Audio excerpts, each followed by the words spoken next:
सभी दर्शकों को जय श्री कृष्ण, नमस्कार, प्रणाम। इस वीडियो में आपको त्रिक भाव से बनने वाले शुभ योगों के बारे में पता चल जाएगा। छोटा सा वीडियो है। अगर आप जन्म कुंडली देखने में महारत चाहते हैं कि आपको ज्योतिष के कुछ सूत्र आए, तो पूरा वीडियो ध्यान से देखिएगा। त्रिक भाव से भी शुभ योग बनते हैं। प्रायः त्रिक भावों से जातकों के मन में एक भ्रम होता है कि जब त्रिक भावेश किसी भी घर में बैठ जाएं तो उस व्यक्ति की जिंदगी खराब हो जाती है। लेकिन यह कदाचित सत्य है, परंतु किन्हीं अवस्थाओं में त्रिक भाव में बैठे हुए ग्रह लाभ भी देते हैं। और कब देते हैं, आइए हम थोड़े से इन सूत्रों को समझ लेते हैं। ठीक है। अब जैसे छठे भाव का स्वामी, त्रिकेश की शुभता की चर्चा कर रहा हूं। यदि छठे भाव का स्वामी 12वें भाव में यानी 6th हाउस का स्वामी 12th हाउस में बैठता है तो ऐसी अवस्था में जातक को कर्जा, रोग और शत्रु की हानि अर्थात उससे मुक्ति दिलाता है, क्योंकि द्वादश स्थान हानि का घर है। और जब छठे घर का भाव का स्वामी 12वें बैठेगा तो कर्जा, ऋण, रोग खत्म हो जाएगा।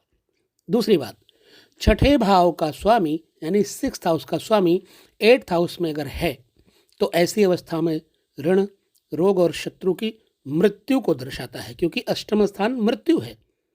ऐसे जातक के रोग और शत्रु सहज ही नष्ट हो जाते हैं। नंबर 3, 6th हाउस यदि 6th हाउस में ही हो यानी छठे भाव का स्वामी छठे भाव में हो तो अस्त्र योग बनने से जातक बलवान होता है, प्रतापी और ऋण, रोग एवं शत्रु का नाश करने में सक्षम होता है। चौथी बात, छठे भाव में स्थित पाप ग्रह क्या करता है? धन लाभ, सुख, समृद्धि देता है।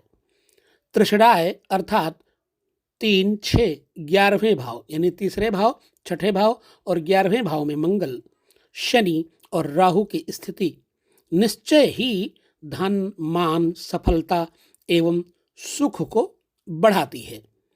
कहने का भाव यह है कि छठे भाव में यदि त्रिक भावेश ग्रह बैठे हुए हैं 12वें 8वें के, तो ये शुभ संकेत हैं, अशुभ संकेत नहीं है। राज योग इत्यादि की स्थिति, विपरीत योग की स्थिति यहां से बन जाती है। अब जन्म कुंडली में यदि षष्ठेश व्यय भाव में बैठा हो यानी छठे भाव का स्वामी 6th हाउस का स्वामी 12th हाउस में बैठा हो, 12th हाउस क्या है? खर्च का घर है। तो छठे भाव का स्वामी अगर 12वें भाव में बैठा हो और व्यय भाव का स्वामी यानी 12th हाउस का स्वामी 6th हाउस में बैठा हो तो जातक कर्ज लेकर के जीवन को सुख संपन्नता की ओर ले जाता है।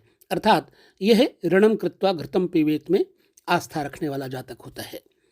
अब एक बात और, अष्टमेश यदि छठे भाव में हो तो ऐसी अवस्था में सरल योग का निर्माण होता है।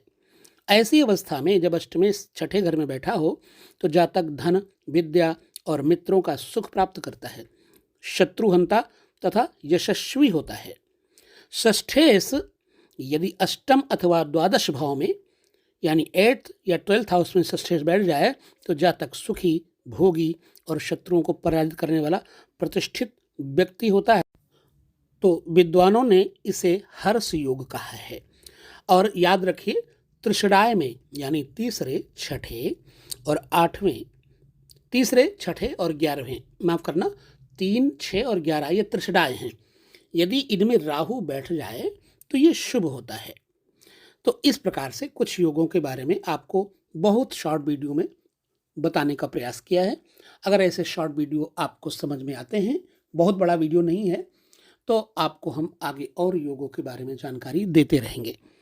इस प्रकार के वीडियो को देखने के लिए लगातार चैनल पे बने रहिए और ज्योतिष के सूत्रों को समझते रहिए। पुनः मिलेंगे, तब तक लेते हैं विदा। नमस्कार, जय श्री कृष्ण, प्रणाम।